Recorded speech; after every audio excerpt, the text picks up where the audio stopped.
Apprenez à vivre sans que rien ne vous atteigne. Le pouvoir du stoïcisme. Avez-vous déjà eu l'impression que le monde teste constamment votre patience, votre calme et votre paix intérieure? Chaque critique, chaque obstacle, chaque situation difficile peut sembler vous atteindre profondément, mais il existe une autre manière de vivre.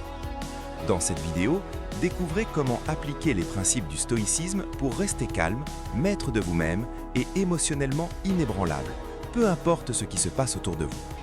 Vous allez apprendre comment ne plus être affecté par les critiques et le regard des autres, les principes stoïciens pour garder votre calme en toute situation, comment développer une paix intérieure durable, les secrets des philosophes stoïciens pour maîtriser leurs émotions.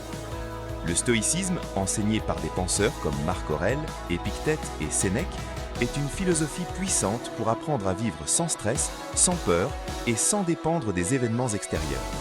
Si vous souhaitez devenir plus fort mentalement, plus serein et reprendre le contrôle de votre vie, cette vidéo est faite pour vous. N'oubliez pas de liker la vidéo, abonnez-vous pour plus de contenu sur le stoïcisme et le développement personnel. Prêt à commencer ce voyage ensemble? 1.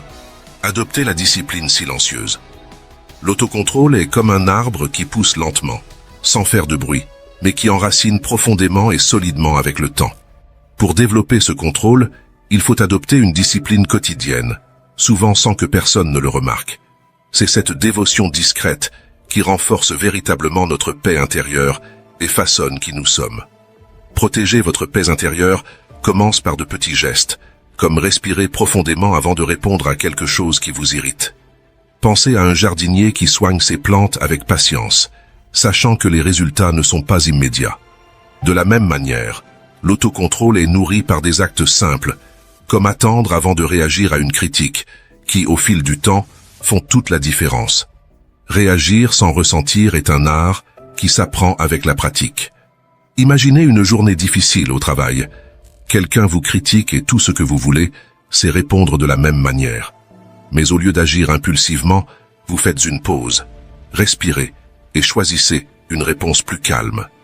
C'est le pouvoir de la discipline silencieuse. Avec suffisamment d'autocontrôle, vous vous accordez le temps nécessaire pour choisir la meilleure manière d'agir. Une petite pause peut éviter une grande confusion. Rappelez-vous, vous n'avez pas besoin d'être parfait pour protéger votre paix intérieure.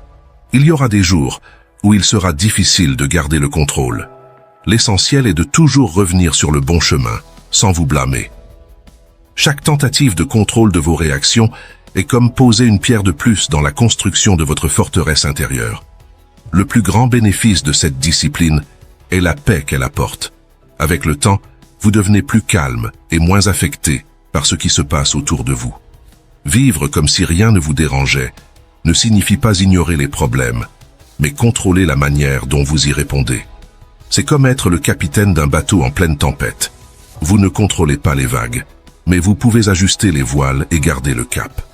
Cette capacité à rester calme au milieu du chaos est le véritable autocontrôle. Stephen Covey, auteur de Les 7 habitudes des gens efficaces, disait « Entre ce qui nous arrive et notre réaction, il existe un espace. Dans cet espace se trouve notre pouvoir de choix, et dans ce choix se trouve notre liberté. » Ce qu'il voulait dire, c'est que vous avez le pouvoir de choisir votre réaction, et cela définit qui vous êtes. Adoptez ce chemin avec patience et gratitude. Chaque petit pas vers l'autocontrôle est une victoire. Plus vous maîtrisez vos réactions, plus vous maîtrisez votre vie. Comme le disait le philosophe Sénèque, se dominer soi-même est le plus grand de tous les pouvoirs. En cultivant ce pouvoir, vous ne protégez pas seulement votre paix intérieure, mais vous vivez de manière à ce que rien ne vous dérange. Deuxième, maîtrisez vos micro-réactions. Avez-vous déjà envisagé que la clé pour protéger votre paix intérieure réside dans les petites choses? Quand nous pensons au self-control, nous imaginons des explosions émotionnelles, des disputes, des cris, des décisions impulsives. Mais en réalité, ce sont les micro-réactions du quotidien qui minent silencieusement notre bien-être. Un regard d'impatience, un soupir de découragement, un roulement des yeux ou des gestes qui semblent insignifiants, mais qui détruisent lentement notre sérénité. Pensez aux micro-réactions, comme à des gouttes d'encre tombant dans un verre d'eau cristalline. Au début, une goutte ne fait pas de différence, Mais à la fin de la journée, le verre est complètement taché. Imaginez-vous dans les embouteillages, chaque klaxon auquel vous répondez, chaque murmure de frustration qui vous échappe. En fin de journée, votre corps est tendu et votre esprit surchargé. Ces petites réactions ont de grandes conséquences. Protéger votre paix intérieure, c'est comme ériger un bouclier contre ces petites agressions. Une étude de l'American Journal of Psychology montre que ceux qui parviennent à maîtriser leurs micro-réactions atteignent un meilleur équilibre émotionnel et réduisent le stress accumulé. Cela signifie un esprit plus léger et une vie plus sereine. Et tout commence par une pause. La prochaine fois que vous sentez l'envie de vous plaindre ou de riposter, arrêtez-vous, respirez profondément et choisissez une réponse différente. Rappelez-vous, ce que vous contrôlez ne vous contrôle pas. Contrôlez vos micro-réactions. C'est comme régler le volume d'une musique trop forte. Vous vous sentirez plus à l'aise et en paix. Il ne s'agit pas d'ignorer ce que vous ressentez, mais de décider comment réagir. Comme le disait Sénèque, la colère, si elle n'est pas contenue, est souvent plus dommageable que l'injure qui l'a provoquée. Et Taleb, auteur de Antifragile, renchérit. Ce ne sont pas les grandes défaites qui nous détruisent, mais les petites agressions du quotidien. En ajustant légèrement vos réactions, vous provoquez de grands changements dans votre vie. Réagissez sans ressentir, vivez comme si rien ne vous dérangeait. Et si vous avez déjà dû contrôler une micro-réaction aujourd'hui, laissez un j'aime. Et n'oubliez pas de vous abonner à la chaîne, d'activer les notifications et de partager cette vidéo. 3. Rien de ce qui arrive ne gâchera votre paix. Avez-vous déjà réfléchi au fait que, bien souvent, c'est notre propre esprit qui décide si quelque chose nous apporte de la joie ou nous retire la paix? La manière dont nous réagissons définit la qualité de notre vie. Les anciens stoïciens avaient un terme pour cela: encadrement. C'est comme si nous avions un filtre interne qui détermine si une situation nous motive ou nous déstabilise. Ce qui est curieux, c'est que, dans la plupart des cas, cet encadrement est automatique. Sans nous en rendre compte, nous classons déjà une situation difficile comme horrible, injuste, ou en pensant même « je ne mérite pas de vivre ça ». C'est précisément là que les émotions négatives prennent leur place. Nous devenons irrités, frustrés, et dans certains cas, même déprimés. Mais que se passerait-il si nous essayions de voir ces défis d'une manière différente, en reprogrammant ce filtre pour qu'il fonctionne en notre faveur? Épictète, un célèbre philosophe stoïcien, parlait déjà de la dichotomie du contrôle, c'est-à-dire la différence entre ce qui est et ce qui n'est pas sous notre contrôle. Il disait « Ce ne sont pas les choses qui nous troublent, mais nos jugements sur les choses. » Cela change tout car, en réalité, ce n'est pas l'événement en lui-même qui nous retire la paix, mais la manière dont nous y faisons face dans notre esprit. Si nous adoptons cette perspective, nous réalisons que la clé pour maintenir notre paix réside dans le fait de ne se concentrer que sur ce qui est à notre portée, nos réactions et nos pensées. Tout le reste est hors de notre contrôle. Et en contrôlant notre esprit, nous contrôlons notre monde. Maintenant, réfléchissez à ceci. Et si vous commenciez à voir les problèmes différemment? Au lieu de les percevoir comme des obstacles, pourquoi ne pas les voir comme des exercices de patience et de résilience? La vie est pleine d'imprévus et de situations agaçantes, comme lorsque vous ratez le bus ou recevez un commentaire désagréable. L'idée n'est pas d'aimer les problèmes, mais de les affronter avec une posture plus forte et plus maîtrisée. Chaque difficulté est une opportunité de grandir, un test pour votre patience, comme des exercices pour l'esprit et l'âme. Cela ne signifie pas que tous les problèmes disparaîtront, ou que vous devriez les ignorer, mais que vous pouvez changer votre façon de réagir. Vous pouvez traverser des moments critiques, mais vous n'avez pas besoin de laisser ces moments vous déstabiliser. Plus vous pratiquerez ce changement de l'encadrement, plus vous vous rendrez compte que la paix intérieure ne dépend pas des circonstances, mais de la façon dont vous choisissez de les affronter. Et avant de découvrir le prochain point, je dois vous dire que cette vidéo est apparue pour vous parce que quelqu'un a aimé, s'est abonné à la chaîne et a partagé. Faites de même pour que d'autres personnes puissent également en profiter. 4. Apprenez à neutraliser les émotions négatives. Imaginez votre esprit comme un verre d'eau transparente. Quand il est calme, tout se reflète clairement.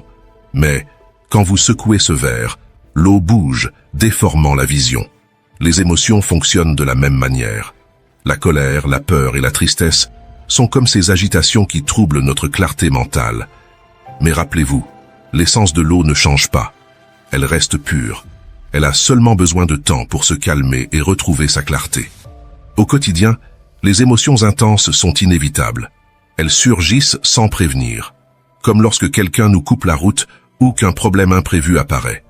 L'enjeu n'est pas d'éviter ces émotions, mais d'apprendre à les gérer intelligemment. Pensez à un bateau en pleine tempête. Il ne coule que si l'eau entre à l'intérieur. De la même manière, la paix intérieure perdure tant que vous ne laissez pas les émotions vous envahir. L'autocontrôle ne signifie pas ignorer ce que l'on ressent. Au contraire, c'est comprendre chaque émotion et choisir comment réagir. C'est comme conduire sur une route pleine de trous. Vous ne pouvez pas tous les éviter, mais vous pouvez choisir la vitesse et la direction pour continuer sans perdre le contrôle. L'autocontrôle, c'est être le conducteur, pas le passager de vos émotions. Selon Daniel Goleman, auteur de l'intelligence émotionnelle, les personnes capables de contrôler leurs émotions réussissent mieux dans la vie. Et cela ne se limite pas à la santé mentale. Des études montrent que l'autocontrôle améliore également la santé physique, réduit le stress et augmente le bien-être. Aristote disait « N'importe qui peut se mettre en colère, c'est facile. Mais se mettre en colère de la bonne manière, au bon moment et pour la bonne raison, cela est difficile. » Apprendre à équilibrer nos émotions est un art. Cela nous aide à grandir, en transformant chaque situation en une opportunité d'apprentissage, plutôt qu'en simple motif de frustration. Lorsque vous êtes confronté à des moments de colère ou de peur, souvenez-vous, vous pouvez choisir comment réagir. La vie est comme un film en cours, mais c'est vous qui décidez comment interpréter chaque scène. Choisissez de voir les problèmes comme des marches, non comme des murs. Comme l'économiste Thomas Sowell l'a dit, la vie n'est pas une question de solution, mais de choix. Alors, soyez le protagoniste de votre propre histoire. Restez calme, même quand tout semble hors de contrôle. Choisissez de répondre avec courage et sagesse, car c'est vous qui choisissez la bande sonore de votre film. Et rappelez-vous, ce que vous pensez façonne ce que vous ressentez, et ce que vous ressentez détermine comment vous vivez. 5. Reconnaissez votre force intérieure. La clé pour protéger votre paix intérieure réside dans la reconnaissance du pouvoir qui existe déjà en vous. Souvent, les défis de la vie semblent si lourds qu'ils menacent de nous écraser. Chaque problème semble être un poids impossible à porter.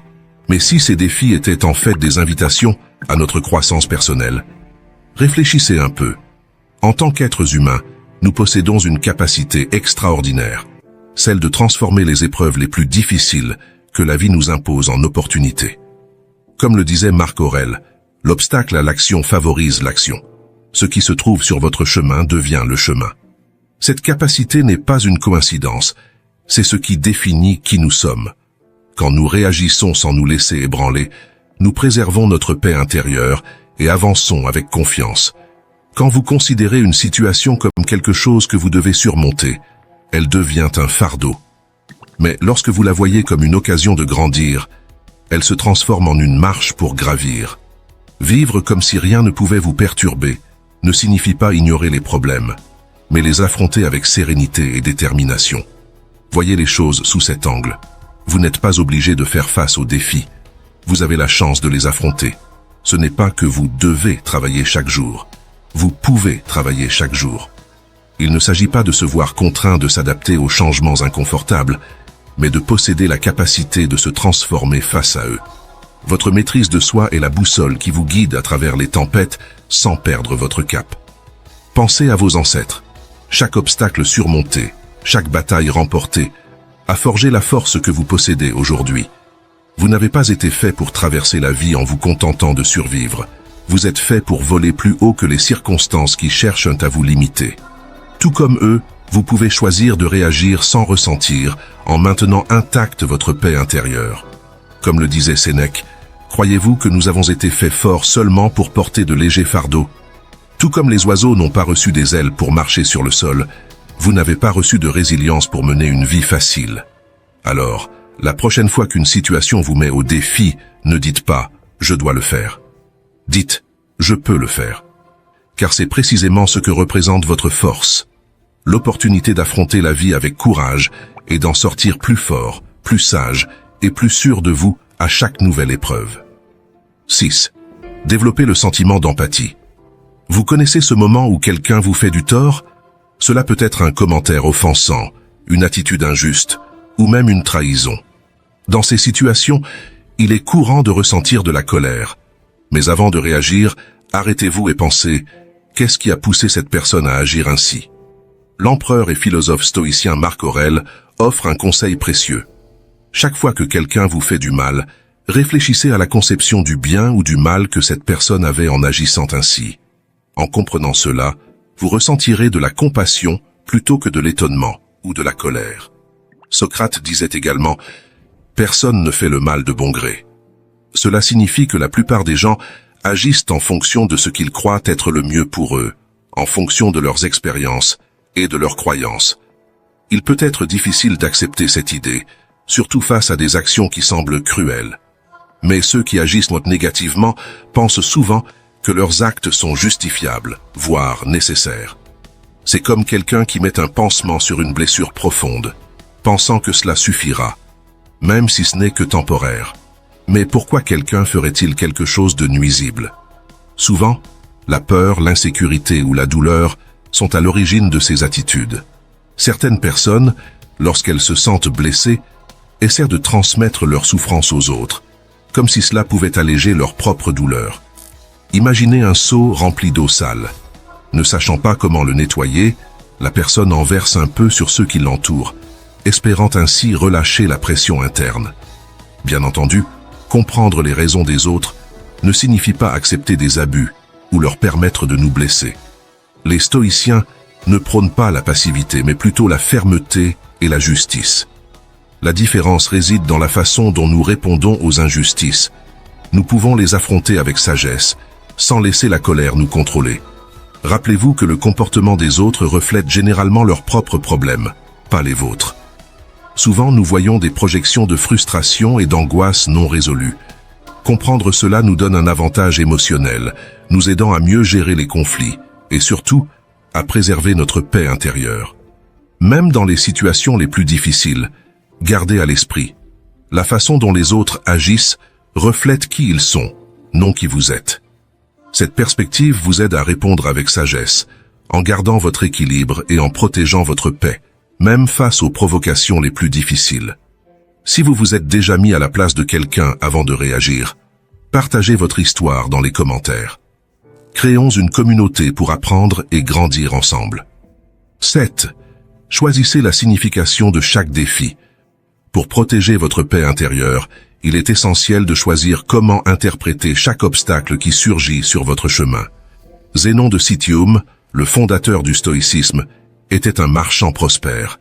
Tout semblait aller pour le mieux, jusqu'au jour où une tempête inattendue fit couler son navire, emportant avec lui toute sa richesse. En un instant, tout ce pour quoi il avait travaillé disparut. Cependant, au lieu de se noyer dans le désespoir, Zénon retourna à la côte avec une décision claire. Transformer sa perte en un nouveau départ. Il choisit de réagir sans ressentir le poids de la tragédie, vivant comme si rien ne pouvait ébranler sa détermination. Il comprit quelque chose de fondamental. Bien que nous n'ayons pas de contrôle sur les événements extérieurs, nous avons un pouvoir immense en nous. Le pouvoir de choisir notre réaction face à ces événements. Zénon ne pouvait pas éviter la tempête, mais il pouvait décider comment l'interpréter. Il choisit de voir cette tragédie comme une opportunité de grandir et non comme une défaite finale. Il déclara « J'ai fait un voyage prospère en subissant mon naufrage ». Son attitude transforma l'adversité en opportunité, démontrant que nous pouvons vivre au-dessus des circonstances. Maintenant, réfléchissez un peu. Combien de fois vous êtes-vous senti cerné par des problèmes? Il est facile de se laisser consommer par les difficultés, mais c'est là que réside la véritable leçon de Zénon. Les navires ne coulent pas à cause de l'eau qui les entoure. Ils coulent à cause de l'eau qui pénètre à l'intérieur. De la même manière, ce n'est pas l'envie des autres qui nous affecte, mais le fait de permettre à ces opinions de nous définir. Viktor Frankl, survivant des camps de concentration nazis, nous offre également une perspective puissante. Il dit « Nous ne devons jamais oublier que nous pouvons aussi trouver un sens à la vie, même face à une situation désespérée. » Pour lui, Le plus important est notre capacité à transformer ce qui semble être une tragédie en une victoire personnelle. Quand nous ne pouvons pas changer ce qui nous entoure, nous sommes mis au défi de changer ce qui est en nous. C'est cela, la véritable liberté. Choisir notre attitude dans chaque circonstance, en protégeant notre paix intérieure.